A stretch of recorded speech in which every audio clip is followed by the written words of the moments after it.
ओम शांति 16/1/79। तिलक, ताज और तख्तधारी बनने की युक्तियाँ। देह से न्यारे, देही रूप में स्थित रहने वाले प्यारे बच्चों के प्रति बाबा बोले। बाप दादा सर्व बच्चों के वर्तमान और भविष्य दोनों के अंतर को देखते आज बाप दादा बच्चों के वर्तमान को देखते हुए हर्षित भी हो रहे थे और साथ साथ कई बच्चों के विचित्र चलन को देख रहम भी आ रहा था।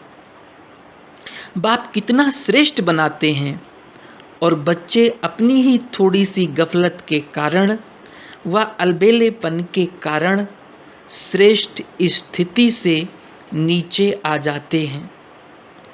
आज बाप दादा विशेष रूप से बच्चों के भिन्न भिन्न प्रकार के हंसी के रूप देख रहे थे। ब्राह्मण जन्म होते ही बाप दादा संगम युगी विश्व सेवा की जिम्मेदारी का ताजधारी बनाता, लेकिन आज रमणी खेल देखा। कोई कोई तो ताज और तिलकधारी भी थे, लेकिन कोई कोई ताजधारी के बदले किए हुए पिछले व अब के भी छोटे सो बड़े पाप व चलते चलते की हुई अवज्ञाओं की गठरी सिर पर थी। कोई ताजधारी तो कोई सिर पर गठरी लिए हुए थे, उसमें भी नंबरवार छोटी बड़ी गठरी थी। और कोई के सिर पर डबल लाइट के बजाय अपने ब्राह्मण जीवन के सदा ट्रस्टी स्वरूप के बजाय गृहस्थीपन के भिन्न भिन्न प्रकार के बोझ की टोकरी भी सिर पर थी, जिसको देख बाप दादा को रहम भी आ रहा था। और क्या देखा, कई बच्चे अनेक प्रकार के सहज साधन बाप द्वारा प्राप्त होते हुए भी निरंतर बुद्धि का कनेक्शन जुटा हुआ न होने के कारण, सहज को मुश्किल बनाने के कारण अनेक प्रकार के मुश्किल साधन अपनाने में थके हुए रूप में दिखाई दे रहे थे। सहज मार्ग के बजाय पुरुषार्थ के साधन हठ के प्रमाण यूज कर रहे थे। और क्या देखा, जैसे सूर्य के आगे बादल आने से सूर्य छिप जाता है, ऐसे बार बार माया के बादलों के कारण कई बच्चे ज्ञान सूर्य से किनारे हो सूर्य को पाने के लिए प्रयत्न करते रहते हैं। कब सम्मुख कब किनारे, इसी खेल में लगे हुए हैं। साथ साथ बच्चे नटखट होने के कारण बाप की याद की गोदी से निकल माया की धूल में देह अभिमान की स्मृति रूपी मिट्टी में खेलते रहते हैं। ज्ञान रत्नों से खेलने के बजाय मिट्टी में खेलते हैं। बाप बार बार मिट्टी से किनारा कराते, लेकिन नटखट संस्कारों के कारण फिर भी मैले बन जाते हैं। कोई कोई बच्चे अल्पकाल के सुखों के आकर्षण में वस्तुओं की आकर्षण में आकर उन्हीं वस्तुओं में इतने बिजी हो जाते जो समय और अविनाशी प्राप्ति उतना समय भूल जाती। फिर होश में आते। ऐसे अनेक प्रकार के विचित्र रूप बच्चों के देखे। अब अपने आप को देखो, मेरा रूप कौन सा है। बाप दादा तो हर बच्चे को सदा श्रेष्ठ स्वरूप में देखना चाहते हैं। ताज को, दिल तख्त को छोड़ गठरी क्यों उठा लेते हो। ताज अच्छा व टोकरी गठरी अच्छी लगती है। तीनों के फोटो सामने रखो तो कौन सा चित्र पसंद आएगा। 63 जन्म ये सब वंडरफुल खेल खेले, अब संगम युग पर कौन सा खेल खेलना है। सबसे अच्छे से अच्छा खेल है बाप और बच्चों के मेले का खेल। बाप द्वारा मिले हुए ज्ञान रत्नों से खेल। कहाँ रतन और कहाँ मिट्टी, अब क्या करना है? बचपन के अलबेलेपन के व नटखट के खेल बहुत समय खेले, अब तो वानप्रस्थ में जाने का समय समीप आ रहा है। इसलिए अब इन सब बातों की समाप्ति का दृढ़ संकल्प करो। सदा ताज, तख्त और तिलकधारी बनो। इन तीनों का आपस में संबंध है। तिलक होगा तो ताज तख्त जरूर होगा। अपने श्रेष्ठ भाग्य, श्रेष्ठ प्राप्तियों को बार बार सामने लाओ। जब सर्व प्राप्तियों को और प्राप्त कराने वाले को सदा सामने रखेंगे तो कभी भी माया से सामना करने में कमजोर नहीं बनेंगे। सिर्फ एक बात याद रखो, सर्व संबंधों से हर कार्य में बाप दादा सदा साथ है। साथ छोड़ने के कारण ही ये विचित्र खेल खेलने लगते हो। विश्व की जिम्मेवारी उठाने वाले बाप का साथ होते भी अपने हद की जिम्मेवारी की बोझ की टोकरी क्यों उठाते हो? क्या विश्व का बोझ उठाने वाला आपका ये छोटा सा बोझ नहीं उठा सकता? फिर भी पुराने संस्कार के वश बार बार बोझ भी उठाते और थक कर चिल्लाते भी हो कि अब हमको छुड़ाओ। एक तरफ पकड़ते हैं, दूसरे तरफ पुकारते हैं, छोड़ो तो छूटे। ये एक सेकंड की हिम्मत अनेक जन्मों के लिए अनेक प्रकार के बोझ छुड़ा देगी। पहला पहला वायदा बाप से क्या किया याद है? मेरा तो एक दूसरा ना कोई।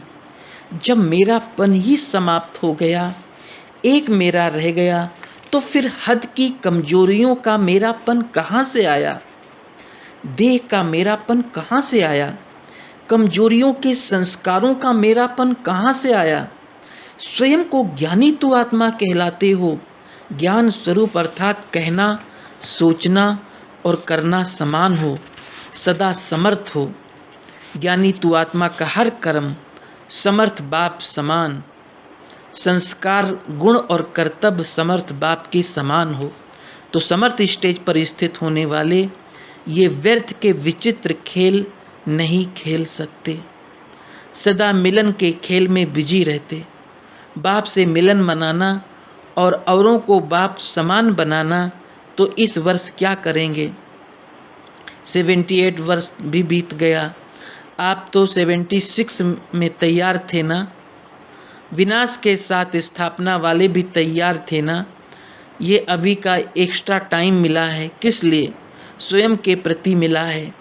इस एक्स्ट्रा समय का भी रहस्य है। पीछे आने वाले उल्हाना न दें कि हमें बहुत थोड़ा समय मिला। जैसे सौदे के लिए पीछे एक्स्ट्रा रूंग मना घाता दी जाती है, वैसे ड्रामा अनुसार ये समय भी सेवा के प्रति अमानत रूप में मिला हुआ है। इसी अमानत को बाप दादा की श्रेष्ठ मत प्रमाण यूज करो। समझा? इस वर्ष क्या करना है? हर समय और संकल्प में सेवा को, विश्व सेवा में इतना विजयी रखो जो ये सब व्यर्थ के खेल स्वतः समाप्त हो जाएं। ये रिजल्ट बाप दादा देखना चाहते हैं। अच्छा, सदा संकल्प और सेकंड के भी ट्रस्टी समझने वाले, एक बाप मेरा और नहीं कोई मेरा, ऐसे बेहद के समर्थ संकल्प वाले, सदा विश्व कल्याण के संकल्प में विजयी रहने वाले, बाप समान समर्थ संस्कार वाले, व्यर्थ को बाप के साथ सदा के लिए विदाई देने वाले, ऐसे ज्ञानी तू आत्मा बच्चों को बाप की बार बार बधाई हो। साथ साथ ऐसे तख्त नशीन बच्चों को बाप दादा का याद, प्यार और नमस्ते। पार्टियों से मुलाकात। सर्व का आकर्षण बाप की तरफ आकर्षित कराने का साधन चमकता हुआ दिव्य सितारा।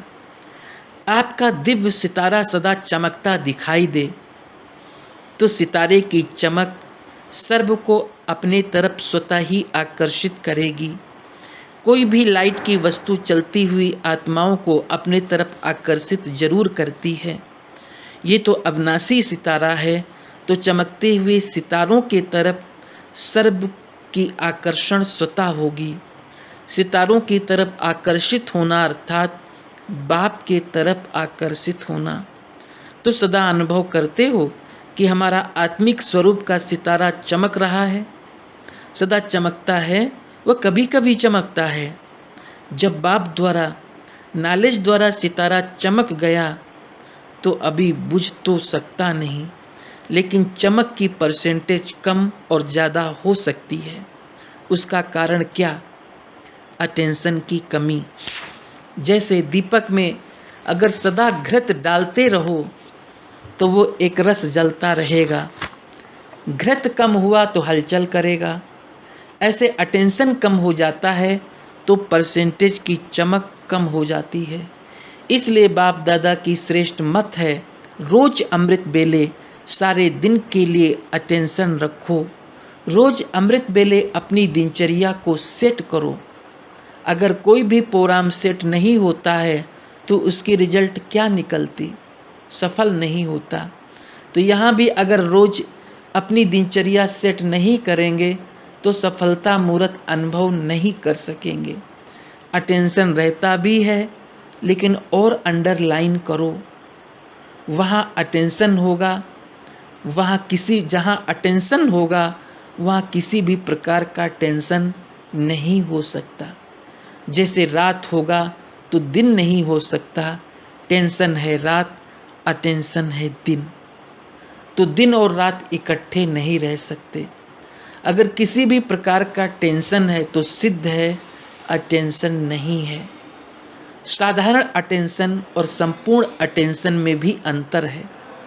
संपूर्ण अटेंशन अर्थात जो बाप के गुण व शक्तियां हैं वो अपने में हो, बाप के बच्चे बने तो उसका प्रूफ भी तो चाहिए ना। साधारण अटेंशन अर्थात हम हैं ही बाप के बच्चे। अगर इतने श्रेष्ठ बाप के बच्चे श्रेष्ठता ना हो तो कौन मानेगा कि ये श्रेष्ठ बाप के बच्चे हैं? तो जो बाप में विशेषता वही बच्चों में दिखाई दे, इसको कहा जाता है तीव्र पुरुषार्थी। तीव्र पुरुषार्थी अर्थात सोचना और करना समान, प्लान और प्रैक्टिकल समान। दूसरा नंबर, आपका स्वधर्म है याद और कर्तव्य है सेवा। सभी याद और सेवा इसी में तत्पर रहते हो। जो सदा याद और सेवा में लगे हुए हैं उन्हों से माया भी सदा के लिए नमस्कार करके किनारा कर लेती है। माया भी जानती है कि सदा बिजी रहने वाले हैं तो डिस्टर्ब नहीं करती, खाली रहने वालों को डिस्टर्ब करती है। तो सदा बिजी रहो, फिर माया आ नहीं सकती। याद से अपना भविष्य बनाते, सेवा से औरों का भी और अपना भी। तो याद ही आपका स्वधर्म है और सेवा करना ही आपका कर्तव्य है। तीसरा, चढ़ती कला की निशानी संपूर्ण मंजिल समीप दिखाई दे। सदा हर कर्म में चढ़ती कला अनुभव करते हैं। कदम आगे बढ़ाया अर्थात चढ़ती कला हुई। हर कदम में चढ़ती कला होने से संपूर्ण स्टेज तक बहुत जल्दी पहुंच जाएंगे। चढ़ती कला वाले को सदा अपनी संपूर्ण स्टेज अर्थात मंजिल स्पष्ट दिखाई देगी। जितना जिस वस्तु के नज़दीक जाते हैं उतना ही वो वस्तु स्पष्ट दिखाई देती है। स्पष्टता ही समीपता की निशानी है। अभी समय है तीव्र पुरुषार्थ का, दौड़ लगाने का समय अब आ गया है। अब हाई जंप लगाओ। समय कम है और मंजिल ऊंची है। हाई जंप देने के लिए डबल लाइट चाहिए, बिना डबल लाइट के हाई जंप नहीं दे सकते। चौथा, हर कर्म को श्रेष्ठ बनाने का साधन फॉलो फादर। जैसे साकार बाप के ऊपर इतनी जिम्मेवारी होते हुए भी सदा डबल लाइट देखी, उसके अंतर में तो आपके पास कुछ भी जिम्मेवारी नहीं है। अपने को सदा निमित्त समझकर चलो। जिम्मेवार बाप दादा है, आप निमित्त हैं। निमित्त समझकर चलने से डबल लाइट हो जाएंगे। बाप भी इतनी बड़ी जिम्मेदारी संभालते हुए निमित्त समझकर चले तो फॉलो फादर। हर कर्म करने के पहले चेक करो फॉलो फादर है। इससे हर कर्म अति श्रेष्ठ होगा। श्रेष्ठ कर्म की प्रारब्ध ऑटोमेटिकली श्रेष्ठ होगी। बाप को कॉपी करो तो भी बाप समान बन जाएंगे। समान बनने वाले ही समीप रतन बनते हैं। पांचवा, देह से न्यारे, देही रूप में स्थित रहने वाले ही बाप के प्यारे। सभी अपने को देह से न्यारे और बाप के प्यारे अनुभव करते हो। जितना देह से न्यारे बनते जाएंगे उतना ही बाप के प्यारे बनेंगे। बाप प्यारा तब लगता है जब देह से न्यारे देही रूप में स्थित होते हो। तो सदा इसी अभ्यास में रहते हो। जैसे पांडवों की गुफा दिखाते हैं ना, तो गुफाएं और कोई नहीं है, लेकिन पांडव इन गुफाओं में रहते हैं। इसी को ही कहा जाता है अंतर्मुखता। जैसे गुफा के अंदर रहने से बाहर के वातावरण से परे रहते हैं, ऐसे अंतर्मुखी अर्थात सदा देह से न्यारे और बाप के प्यारे रहने के अभ्यास की गुफा में रहने वाले दुनिया के वातावरण से परे होते हैं। वो वातावरण के प्रभाव में नहीं आ सकते। जो बाप का प्यारा होगा वो न्यारा जरूर होगा, क्योंकि जिससे प्यार है वो जैसा होगा वैसा ही बनेगा। वो सदा न्यारा है, तो जो बाप का प्यारा होगा वो भी सदा न्यारा होगा। तो सदा न्यारे रहो, यही अभ्यास चलता रहे, इसके सिवाय नीचे नहीं आओ। नैरोबी पार्टी से मुलाकात। सभी अपने को कोटों में कोई और कोई में भी कोई महान आत्मा समझकर चलते हो। जितना अपने को महान अर्थात श्रेष्ठ आत्मा समझेंगे उतना हर कर्म स्वतः ही श्रेष्ठ होगा, क्योंकि जैसी स्मृति वैसी स्थिति स्वतः हो जाती है। जैसे अनुभवी हो कि आधा कल्प देह की स्मृति में रहे तो स्थिति क्या रही, अल्पकाल का सुख और अल्पकाल का दुख। तो सदा आत्मिक स्वरूप की जब स्मृति रहेगी तो सदा काल के सुख और शांति की स्थिति बन जाएगी। ऐसी स्मृति रहती है। अच्छा, आपका ऑक्यूपेशन है पतित पावनी। इस स्मृति से सहज माया जीत बनेंगे। आप सब सदा सागर से संबंध रखने वाली ज्ञान नदियां हों, जिसमें अनेक आत्माएं ज्ञान स्नान कर पावन बनती हैं। तो पावन बनाने की सेवा में सदा तत्पर रहते हो। नदियों का महत्व तब है जब सागर से संबंध है। अगर सागर से संबंध नहीं तो नदी भी नाला बन जाती है। तो आप चैतन्य ज्ञान नदियों का ही गायन है पतित पावनी। इसी सेवा में सदा बिजी रहो। माया का वार होना अर्थात खाली होना, विजी रहना अर्थात माया के वार से बच जाना। तो सदा विजी रहते हो या बहुत समय के साथी के ऊपर रहम आता है जो उसे भी चांस दे देते हो। जिसका जो ऑक्यूपेशन होता है वो कभी भूलता नहीं। आपका ऑक्यूपेशन ही है पतित पावनी। तो अपना ऑक्यूपेशन ना भूलना, न छोड़ना है। तो सहज माया जीत बन जाएंगे। सदा की माया जीत ही बाप के दिल तख्त नसीन बनते हैं। हार खाना अर्थात तख्त से नीचे आना। अगर कोई हार खा ले तो तख्त थोड़ी मिलेगा। तो यहाँ भी माया से हार खाना अर्थात तख्त से नीचे आना। टीचर्स का ऑक्यूपेशन है सदा संतुष्टता की खान रहना और सर्व को संतुष्ट बनाना। टीचर्स तो हैं ही सदा संतुष्ट। टीचर्स अर्थात सर्व को संतुष्ट बनाने की सेवा पर उपस्थित। जितना स्वयं संपन्न होंगे उतना औरों को भी बना सकेंगे। टीचर्स की विशेषता ही है हर बात में संतुष्ट। संतुष्ट भी तब रह सकेंगे जब सदा बाप के गुण और कर्तव्य में समान होंगे। सदा ये चेक करो कि जो बाप का गुण वही मेरा है, जो बाप का कर्तव्य वही मेरा कर्तव्य। ऐसे चेक करने वाले सदा संतुष्ट रहते भी हैं और सर्व को बनाते भी हैं। टीचर्स अर्थात संतुष्टता की खान, सदा संपन्न, खान के समान अखुट हो, यही टीचर्स का ऑक्यूपेशन है। विदाई के समय कितनी 18 जनवरी आ गई, 10 वर्ष समाप्त हो गए, उसका रिजल्ट क्या? वैसे भी 10 वर्ष तो कोई कम नहीं है।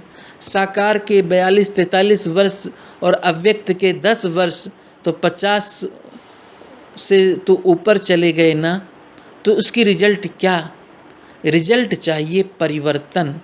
जो अगले वर्ष की बातें हैं वो इस वर्ष में नहीं होनी चाहिए। तो नवीनता क्या आई? जैसे मधुबन में जो आते हैं उन्हों से पूछते हैं क्या छोड़ा, क्या पाया। तो इस वर्ष की रिजल्ट में भी देखो क्या क्या छोड़ा और क्या पाया, क्या क्या वरदान पाए, क्या क्या व्यर्थ छोड़ा। दोनों के रिजल्ट देखो। न्यू ईयर मनाते हो, जब नया वर्ष हुआ तो नया वर्ष अर्थात नवीनता भरा हुआ, इसकी आपस में रिजल्ट निकालना। टोटल मेजॉरिटी भी कहाँ तक अपने में परिवर्तन समझते हैं।